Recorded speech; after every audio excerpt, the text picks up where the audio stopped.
Welcome, CEOs. I am Hermione Olivia, and I invite you to cherish every opportunity to connect the dots. CEO Yourself was created as a destination for motivation and to inspire you wherever you are on your journey to become the CEO of your life. Coming up on this week's episode of CEO Yourself. Last Monday was called Quitters Day because it's officially the day that more people break their New Year's resolutions than anything. And I think the idea of resolutions and pressure and all of that is its own conversation. But how are we going to make sure we keep this up?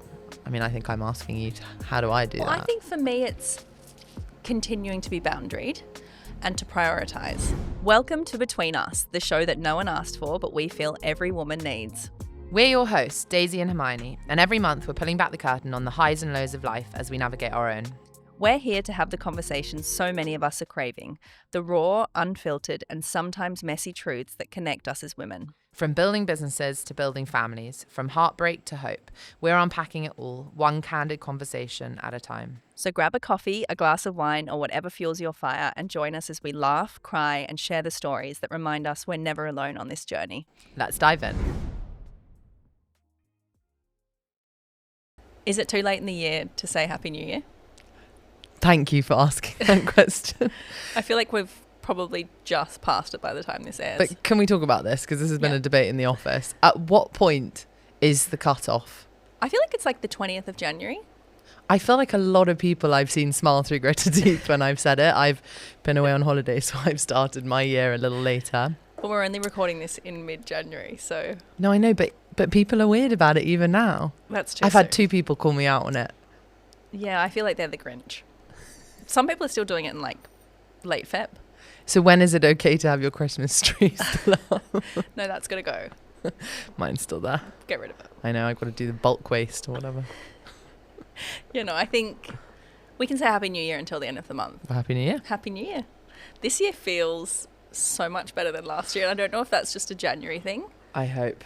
God, I hope so. I hope so. No, seriously, I love this year. Yeah, I saw you posting that you now like Mondays and January. I've always loved Mondays. But I just love January. Just love it. I saw some new... what did it say on your new hat? Making Mondays. I like that. Because we bring out our episodes on Mondays. I like that. And it's also about being the CEO of your life makes you love Mondays. Yeah, and I also I hate the idea of like Sunday blues. Yeah. And hating Mondays. Well, hopefully this year is going to kick off to a great start. It's been a funny start globally again, which has been... But even that feels like it's kind of getting better, don't you think? Well, I hope so. I really hope so.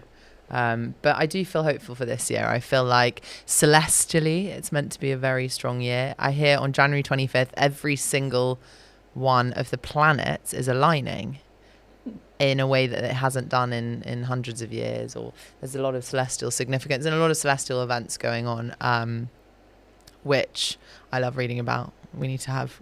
Again, Kagi, tell us more about that. Every episode we're like, should we just get Kagi on here with us? But it's crazy. I mean, I don't know how you know about these Mercury in retrograde and people attach themselves too strongly to it, or people that really do feel that way. I don't know. Do you buy into any of that? I tend to not. I don't know. I'm in between.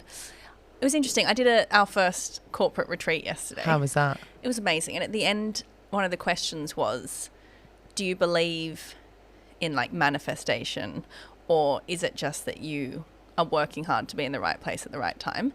And I have to say, maybe it is more that you are just showing up and putting yourself in the right place.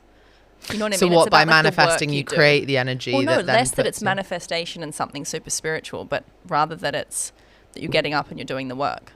That it's strategic. Yeah. That you're putting yourself out there, you're being seen, and then that creates opportunities that you have to jump at. But I also wonder if it's the changing the frame of mind. So the manifestation, for instance, towards the end of last year, I wasn't talking very positively to myself for various reasons, and was feeling really down in the dumps and not liking what I saw in the mirror and all of that. And the negative self-talk was a lot.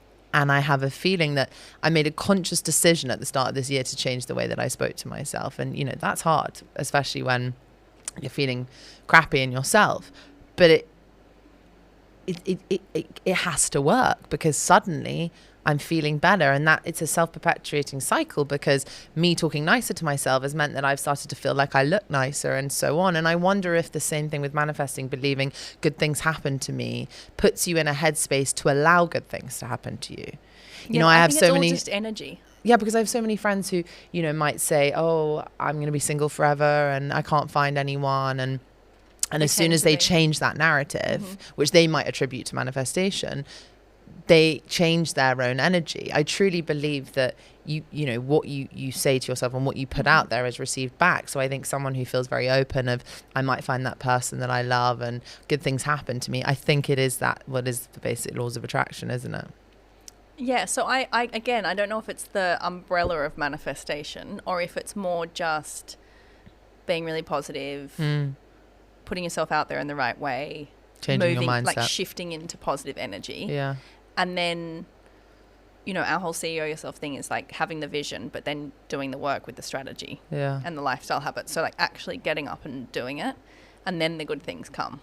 But also I think what I really love is this idea of reframing situations when good or bad things happen to you. Particularly, let's talk about the negative things that one faces on a daily basis. There's an amazing book by a man called Viktor Frankl called Man's Search for Meaning, and it probably had one of the most profound impacts on me in terms of reframing how I think about things, because this is a story of a man who went through one of the most awful experiences imaginable of the Holocaust and being within a concentration camp. And although he was absolutely powerless to what was going on around him, he realized that he had a choice, and that choice was what he allowed it to do to him. And that even though everything was out of his control, the way he reacted to it and his response to that was in his control. And it's such a small thing that really shifted my thinking of, in all the things that happen to me, if I say, well, I deserve it because I'm like this, or I'm going to let it absolutely consume me, or whatever it may be, in that small subtlety and in the idea that I had a power in choosing to react in a certain way, it becomes very empowering. And I think that links back to that same kind of idea of, I like that shifting into a gear of a positive mindset, choosing to control your own response to the things that you can't control around you, which, as we know, pre-COVID, COVID and onwards, there's a lot of things we can't control, and that's quite a scary place for a lot of people. What I found interesting last year was I was feeling so overwhelmed. Yeah. Like I took on too much, I was doing too much for too many, and then it had so many ramifications. Like on a really micro level, for example, at the end of the day I wouldn't put my clothes away. So then the next morning you wake up and there's already that cloud of like the room's messy. And then because I wasn't clear, it was harder to manage. And then of course it's harder for your team to work in a clear way because you're not being clear. And then it just has this like ripple effect. And then I really intentionally had time off over the break, but I also broke my phone. And I was without a phone for 3.5 weeks, like completely phoneless. If anyone listened to our last episode, they'll know how jealous I am. It's amazing. And I obviously had like WhatsApp on my desktop and stuff, so I could still contact people occasionally. But the clarity that came through from being intentionally offline, but then also unintentionally like so offline, I've come back and I feel so clear. Intention is my word for 2025. But it's much easier for me to make very rapid decisions about what's right and what's wrong for what I want to do this year. You know, like immediately saying no to opportunities or invitations or requests, because I know what I need to do, and just being clear and intentional about like doing that one thing. I like that intention.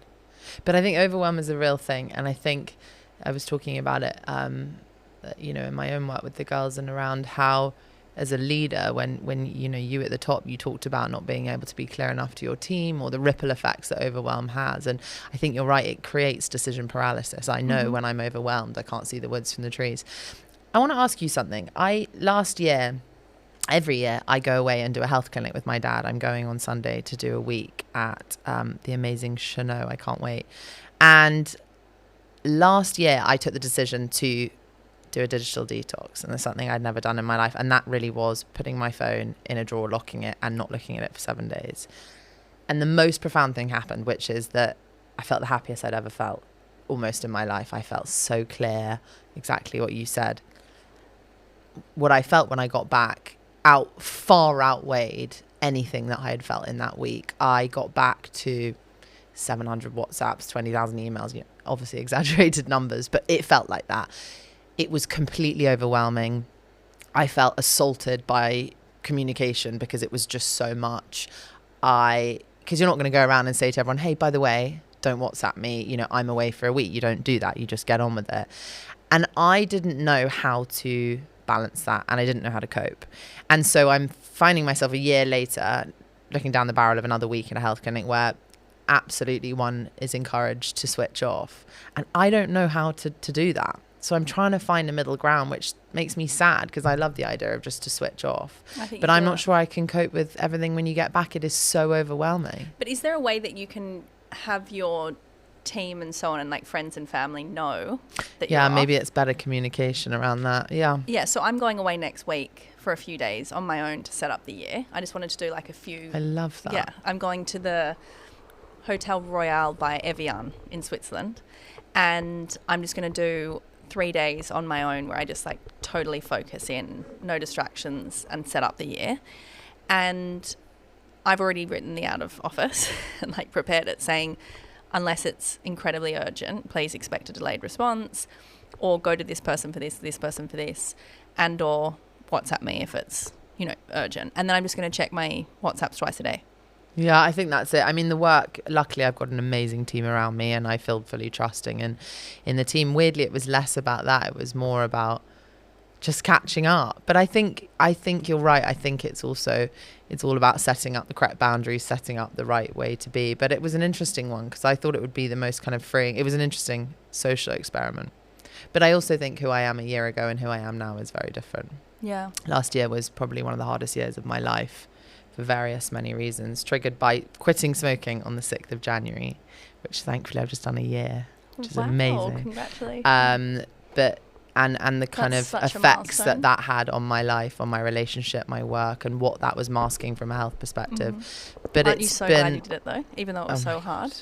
I mean, it's the hardest thing I've ever done in my life. But it's funny because you talk about Alcoholics Anonymous, Narcotics Anonymous, you know, NAAA, these amazing kind of structures that help people understand addiction and overcome them. And cigarettes is it's like a passé addiction. It's never looked at in the way that kind of other addictions are. It's kind of more socially acceptable. It's something that people do when they drink and have fun and on the weekends. And what I really found myself looking at was understanding the power the addiction had over me of smoking and what it was masking, which you don't really think it's that deep when you're doing it. And that has been the biggest eye-opener for me, and also my health. I mean, because of the fact it was a stimulant, and because, you know, I was smoking so much, I was masking a ton of health issues that only came forward once I removed that stimulant and that crutch, which was kind of crazy. It was like you got kicked when you were down. Yeah, really. You didn't get any reward for quitting. And by the way, to anyone out there considering quitting, this isn't a scare story. I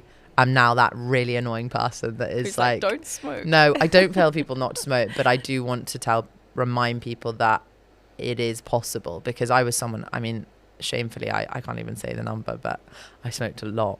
And if I can do it, I promise you a lot of people can. And it's one of those things I know in January. I mean, even my boyfriend, you know, is thinking, oh, I've got to do it. And, you know, and another year rolls by and it's, you know, but what made you want to quit? Gosh, that's a good question. It's funny because you do it your whole life and then suddenly you have this kind of epiphany moment. I saw a photo of myself with at that time I'd moved off cigarettes and I was onto IQOS, which actually I got more addicted to, and there was a picture of me and I had this machine across the whole night. Every single picture of me was me clutching this vape that I was addicted to and that kind of became an extension of me. And I think it was just being tired of people saying, you know, that you smell of the IQOS have a horrible smell, you know, or that the machine would die and I'd freak out and I'd need to carry extra chargers so that it was charged. And there were so many things that controlled my life in so many ways, my mood, or my, you know, the obsession around making sure that I always had enough, or, you know, having a gap between meetings where I'd otherwise maybe chill or, you know, do something else and I'd be running out to go and grab another packet of cigarettes, or, you know, my God. And you don't realize that until you take a step back and they start asking you. I actually did it through the Alan Carr method. I don't know if you know about that, but it's amazing. And again, I advise anyone to do it. I didn't read the book. I actually went to the course where you sit with a load of the real addicts in the room and talk for 6 hours about your addiction, and you start to understand it. And it's like a meeting as such, because you're all sitting around in a circle and really being honest about the power that, I mean, this is for the real, it's for everyone, but it's hardcore smokers as well. And you start to understand your addiction, and by the end, something crazy that happens, but you basically understand the roots of it and why you do it, and you kind of almost disgust yourself to the point you stop. It's very odd, but it worked. So it all happened in 6 hours? Yeah. That's insane. It's insane. It's really insane. Does he just And do it if for they don't cigarettes? fix you, they give you your money back. I mean, they've got some ridiculous success rate. Is it just for cigarettes? Everything. Eating, drugs, cigarettes, any addiction. Any addiction. It's crazy. And actually, people should look into this because his story is fascinating. He smoked 100 a day, and he found that all of these methods of stopping smoking was always about resisting the temptation. So always telling yourself, I want to, but I can't. The Alan Carr method is understanding the very root principles as to why you want it. It doesn't need to go deep, but just the power it has over you, and the lies and the stories you tell yourself as a smoker or as an addict. And that was what I found most fascinating in the psychology of it. It's really, really interesting. Have you filled the crutch with something else? I did, with food. That's quite natural, isn't it? Very natural. And that's also, that has its own problems, because then you feel kind of shame and stress that you're substituting something with something else. And unfortunately, the side effect of eating lots of food also causes weight gain, which then, and so there's a lot of challenges that make you think, okay, I'm just going to smoke. Just have a cigarette. Because, why would I? But actually, sitting here on January the 6th, a couple of days ago, I was like, wow, okay, I feel I'm okay, I'm over it. I don't need to go back. So that was great. I'm so proud of you. What are you giving up, or what are you adding to your life in 2025? As I said, I just want to be intentional. My word originally was surrender, because I wanted to surrender to each day and each opportunity and each moment, and kind of give myself more grace rather than trying to control everything and do everything and prove something. But then, I shifted into intention. So yesterday, as I said, I was doing this incredible corporate workshop, and it was in the Cotswolds. So we had to drive for 2.5 hours there and back. And usually I would have been, plugged in the back, emailing all the way, and then probably feeling a bit sick and a bit stressed when I got there. And instead I just chatted and didn't even get my laptop out. And that, because yesterday I said to myself, the only thing I need to do today is arrive and present really well and really engage with the team and be there with them in that moment. And that's enough. And I've never given myself that grace in my entire life. I've always been trying to spin a million plates. And it felt amazing. And then I came home and I was with the kids and I was so happy, and we had dinner with Bash and Zoe, and that was amazing. And I was just so much more present and calm and happy. And then it was a successful day. And there we go. You have one of those, and it's very easy to do it again. And what's interesting is, as I said before, where I was really overwhelmed last year, this year I've started the year with such a clear head. And if you get off your phone, there is so much time. So because I'm not on my phone all the time, I've reorganized all my cupboards in the bathroom, and everything has its place. So therefore, at the end of the day, it's really easy to put the clothes back. And, my bedside table is all organized. So you go to bed feeling really clear.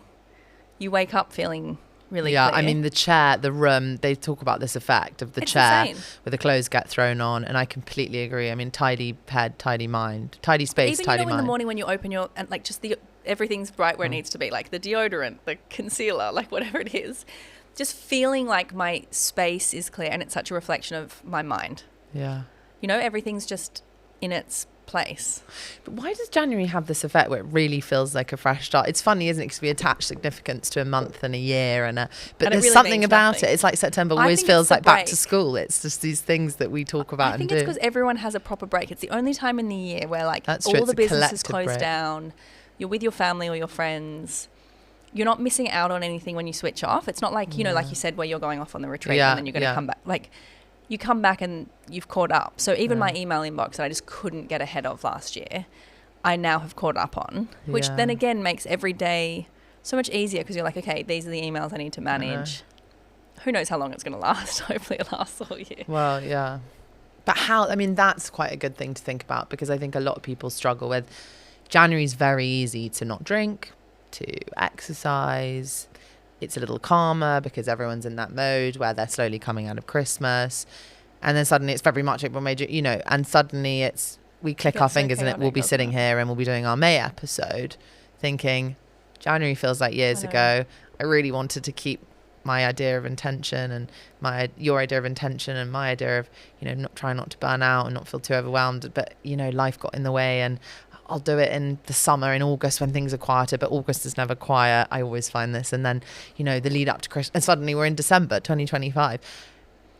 I think we owe it to ourselves to almost create check-ins. That's something I've not done. But how are you and I going to hold ourselves accountable to making sure? It's really what I want to understand, is not just putting all these things in place, because I'm very good at that in January. I'm the best at doing things in January. But how are we going to do it? I mean, last Monday was called Quitters Day because it's officially the day that more people break their New Year's resolutions than anything. And I think the idea of resolutions and pressure and all of that is its own conversation. But how are we going to make sure we keep this up? I mean, I think I'm asking you, how do I do that? I think for me, it's continuing to be boundaried and to prioritize. So what are the things that really matter to you? There's an exercise I did where for 21 days, you write down at the end of the day the moments in the day that brought you the most joy. I love and that. It is such an incredible exercise, because I did it last year, and every single day it was Xanthi. It was just like always the most joyful moment of every day was something with her. And that has allowed me to be like, okay, I really need to prioritize that. Like, I don't want to be rushing off to a meeting at 7:30 in the morning. I want to be there with her when she wakes up and to have breakfast. And that's actually my priority, and to be okay with that. So it is putting in those boundaries where I'm no longer available for that conference call at 7 a.m. Or 8 p.m. I mean, I you know do I that can't for a do lot it. with the Australian hours. I'm used to kind of take calls at used to 5 be a.m. absurd. I kind of speak to you by 7:30 and you'd be up for 2.5 hours having done your 8th meeting of the day. Yeah, I don't subscribe to that lifestyle anymore. But, Thank God. but obviously for me, kids have changed everything. But maybe it's like reflecting on what it is about January that makes you feel so good. Yeah. And how you can implement that longer term. And then, we can be accountability partners for each other. I just want to do less and do it really well. That's my entire focus for this year. So I'm looking at the whole year rather than, I used to have these like endless to-do lists of like everything I wanted to achieve and be and do, and like I wanted it all to happen now, and it's just not like that. So if you know how there's a lot of them floating around, I'm about to post one of like 2024, like a recap. Yeah. And you look back and you go, wow, you can achieve a lot in a year, but it's also not as much as you think. Like, it goes quite fast, especially as you get older. That's what scares me, yeah. Yeah, The it speed. goes, oh my God, it goes so quickly. Like, how are we already in January again? I know. So for me, it's like, I'm imagining I'm at the end of the year and looking back, and what does that list look like? Yeah. And reprioritizing it and restructuring it. And, last year I did a lot of things for CEO Yourself that I'm not going to do this year because they were so time consuming and costly and, emotionally exhausting. And this year I'm going to do less and do it really well, even from a financial perspective. What's exciting you for this year? Being more present, like appreciating all the incredible joys I have in my life that are right here, and like not trying to kind of race away from them. Rose Thomas, and she's back on Instagram, Rosie Londoner, for anyone listening. And she posted this cartoon yesterday, and it was like a mouse, like the mummy mouse, like cooking, and the little baby mice, and it's like breakfast or whatever. And she said, isn't it funny how we race away from the moments we've once dreamt of? Gosh, that's quite profound. I love that. And it just really stopped me in my tracks, because I was like, it's so true that often we're racing through the life that we had so dreamt of. I know. Well, it was when you were saying to me, I was talking about offline to you, saying, gosh, it's so busy and I've got to go to America and I've got to go here. And you were saying to me, can you imagine when we're sitting around and you'd be going to see thousands of clients over in the US, and it's like, yeah, wow. But it's sometimes funny, and that, when we run at the pace we do, it's being more present and being aware of, we're sitting here in a beautiful studio that you've created on a podcast that, with thousands of listeners that we talked about for so many years doing. It's so nice. But yeah, either way, you're going to be racing to Heathrow and like, you know, racing through security and so on. But can you be having that moment of, wow, pinch me, this is so cool that I get to do this, rather than it being... I like that. I'm going to take that into this year as well. What are you excited for this year? Gosh, a lot. Do you know, I had something very sad happen at the beginning of this year. I lost a very good friend at the start of the year, and in the Viktor Frankl style of talking about how you can, instead of being consumed by grief, I've decided that I'm going to take all the best bits out of it and him. And for me, it's about feeling very grateful to be alive each day. There is so much sadness in the world, and on a large scale through the very many things that we're seeing on the news. And to just be alive, I think, you know, like you said, those pinch me moments and presentness. I mean, just gratitude for sitting here in a warm studio and being here is something that has left me feeling definitely more grateful. And I think just really feeling very grateful about the things I have to look forward to. I've come back from being on holiday, and that's always hard. And you know, had a busy year, you go away, you get some sunshine in winter, and then the stark reality of, you know, and even though I own my own business and I love what I do, it doesn't make it any easier. And I think that's an important thing to discuss, because I think a lot of people feel sometimes, oh my gosh, you know, even though I own my own job, I don't love it all the time. That's okay. So the grim reality of coming back to, you know, snow and cold and grey and London in January, actually, I decided to think, okay, I'm not going to do this time. I'm here, I'm alive. We've got such a short time on this planet. And what do I have to look forward to? And I've put in kind of little things over the next 3 months that I really want to do. And I've done that really early, so my diary hasn't got filled up with kind of a lot of the things I don't want to do.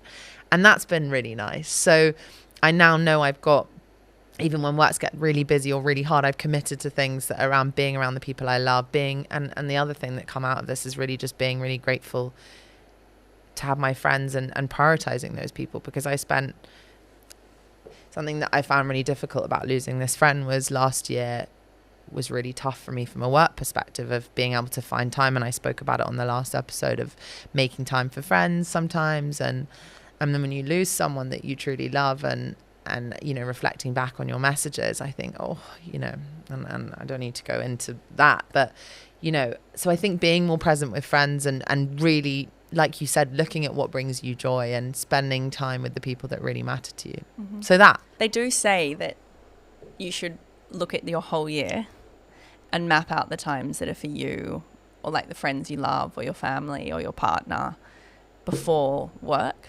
Because work's always going to creep in. It's always going to fit in around the edges, you know? But actually look at the year. Because when you break it down, even with like, say, a date night, with how busy you and Johnsy are, maybe twice a month is going to be amazing, last date right? We went, I think we did 2 dates in 24, yeah, but if you map out the whole year and you're yeah. like, no, like this is non-negotiable. We're going here, we're doing that, we're trying that restaurant, or like going bowling, I don't know, whatever the paddle, whatever the thing is, we're going to do something fun and like prioritize it over all else. I found that for next week, because towards the end of last year, like, you know, no one was really mentioning January, and then suddenly you hit this turning point, and then everyone's like, my Instagram, can we meet up on the 21st of January? And you're like, it's not even the 21st of December. And in order to be strict to carve out those 3 days, the number of things I had to say no to, the amount of organization I had to do to like clear out a time for myself, because life just gets in the way. Yeah. And things come, and like if you're a people pleaser and you want to go to people's events and support people and like, you know, I don't know, go to that person's Freddie's birthday party, and you know, it's just crazy.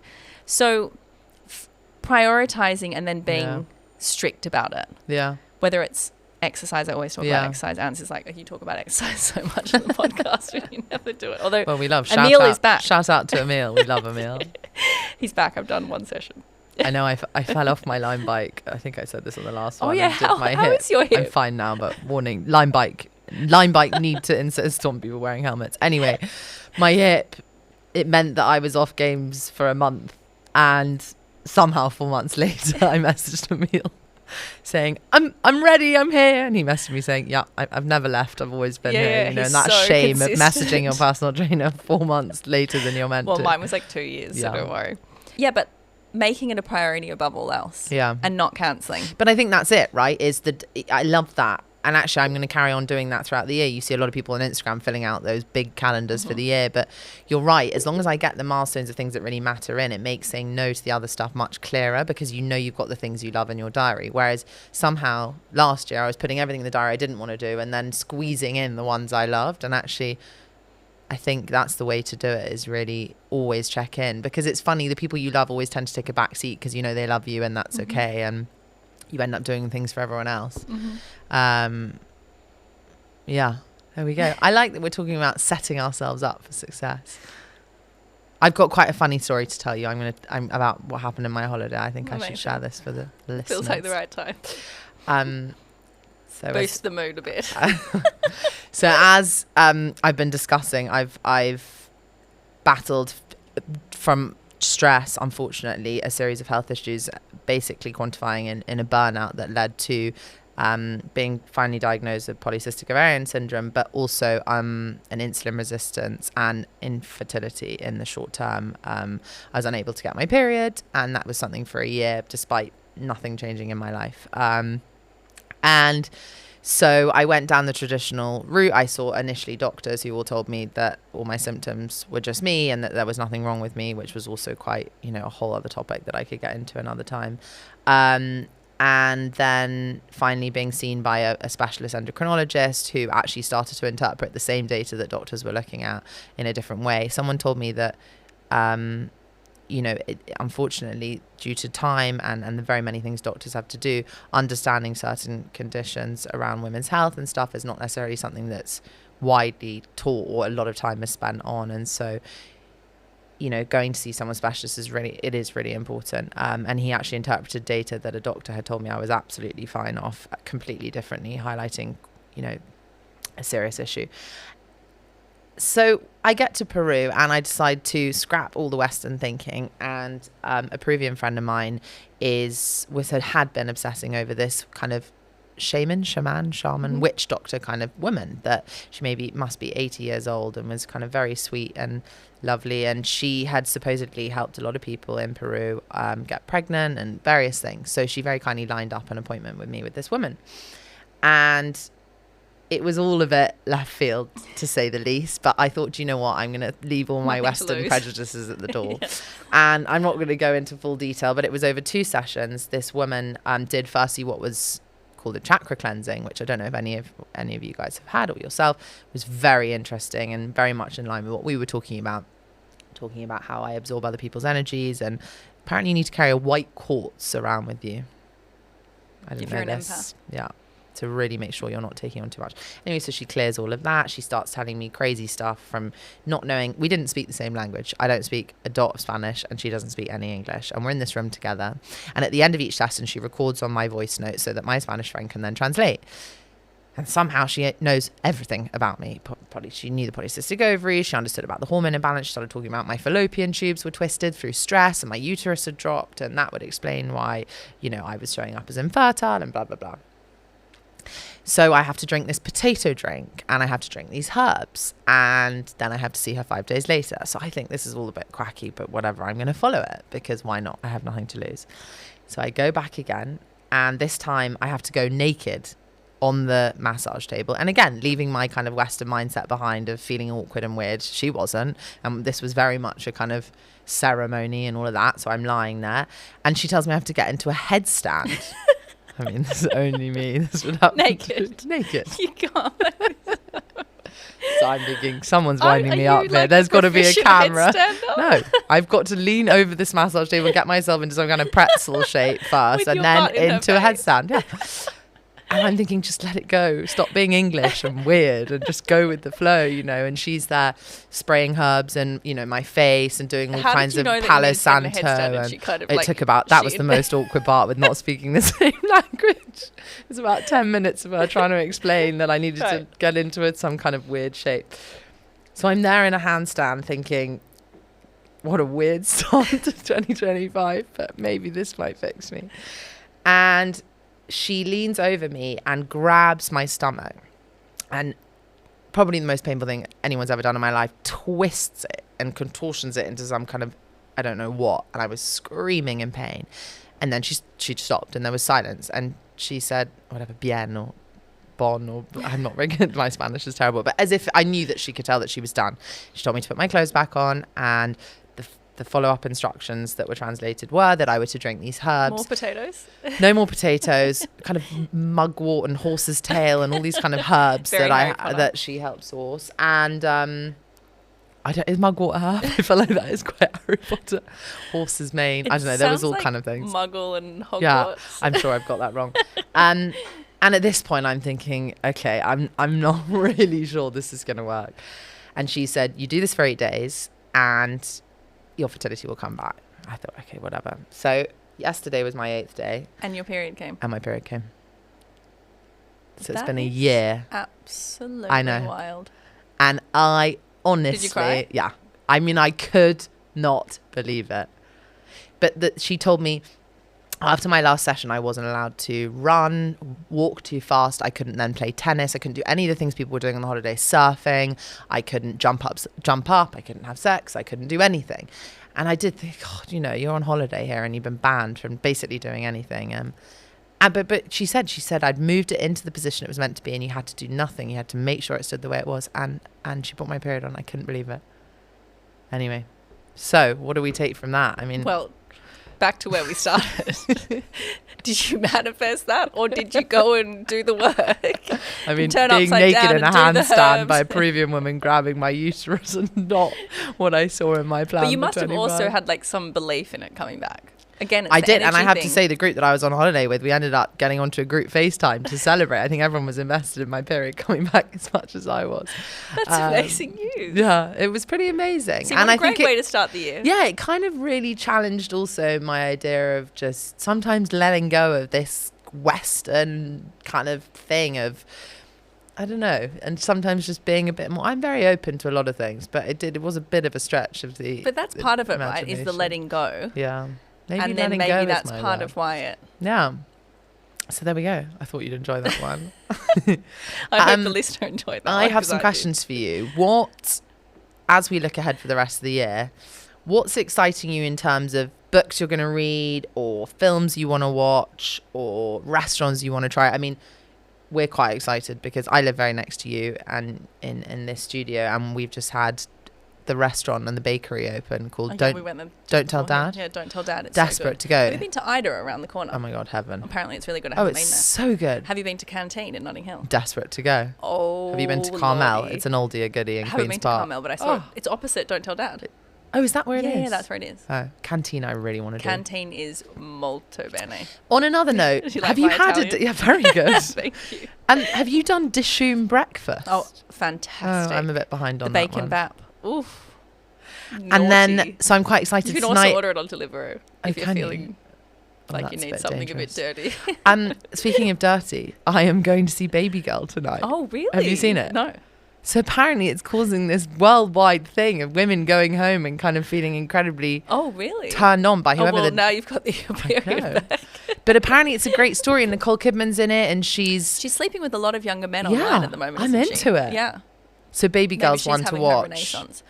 I don't really have an answer for you in terms of books I'm reading. I think I've read too many self-help books. Yeah, Probably sometimes need to there's only so pull much back you a can bit. read. Yeah.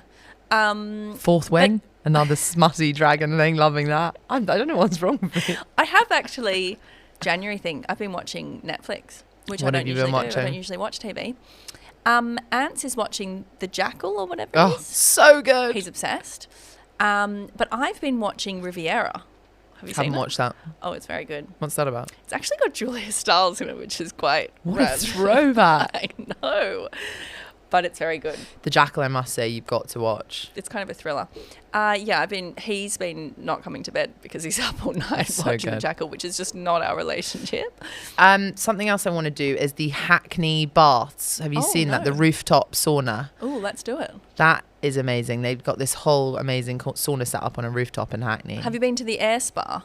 No. Air Baths or whatever it is. No. Oh, Or was that Roman baths? Yeah, originally in New York. Next time you go to New York, you need to go. It's much better in New York than it is in London, but it's still really good here. I'm trying to think what else I'm kind of What looking else is kind of forward to. happening in London? I can't think. So what I love, and I don't know where you get all your stuff from, but I highly suggest the Nudge. It's such a great place to find weird and wacky and different things to do in London, because we tend to, and my boyfriend and I have really made that our thing for this year, is we always go to the same restaurants and the same cinemas and the same bars and all of that. Because it's just easy. It's easy, and because of our life. And then half the time we're Deliverooing from restaurants we've never been to or whatever. I'm not Deliverooing anymore. Yeah, we need to I'm stop over that. it. But we're really trying to eat in different restaurants and do different things, because London is so rich with things to offer, and we tend to stay in our tiny bubbles. So we're heading a lot more east this year. Oh, where all the restaurants are. Yeah, and we're going to try and do some different things, which I'm excited for. Yeah, that's because you don't have kids. Yeah, but there's a lot of cool stuff. The Nudge is No, great. there's so The much Nudge to do is with great kids, with obviously. kids, actually. But it is just so different when you have kids. Like, we just don't go out as much.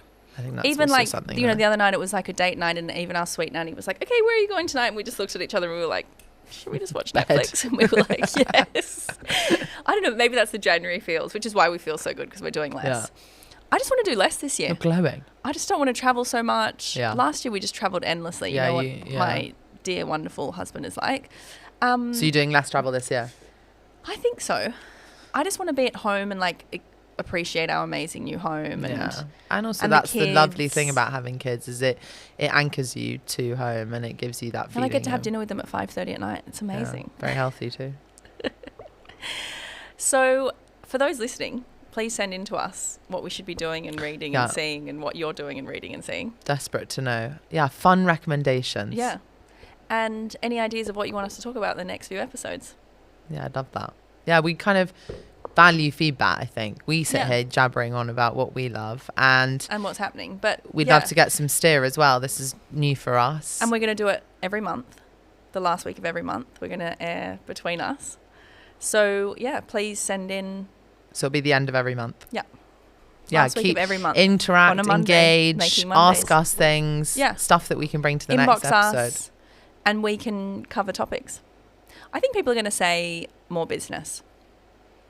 That was a lot of the feedback I got at the end of last year was, I want to know actual practical ways to navigate hardship in business and the realities of business. And obviously you touched on that today, is having a small business is, well, yours isn't small anymore, but having a small, medium, large business, it's really hard. It's not easy. And I think it looks glossy on Instagram and it looks fun and exciting, but it's really hard. So maybe we can do an episode on that. But people can tell us. Could we do a live Q&A that's a good idea. on the episode? Yeah. That would be quite fun. Yeah, we could. So we could turn on a Q&A. I've on not seen social. that. That's fantastic in a podcast. And then, that would be really cool. I like the idea of answering the questions live, because I think so often I speak. Because then it's an authentic question. Yeah, as well. and so Someone's often I actually speak on these asking. things about what I think people want to hear, but it'd be great to actually hear what our listeners want to hear. Or we could just do a live on Instagram. Love it. Let's do Love it. Okay, well. Love you. Love you. Here's to 2025.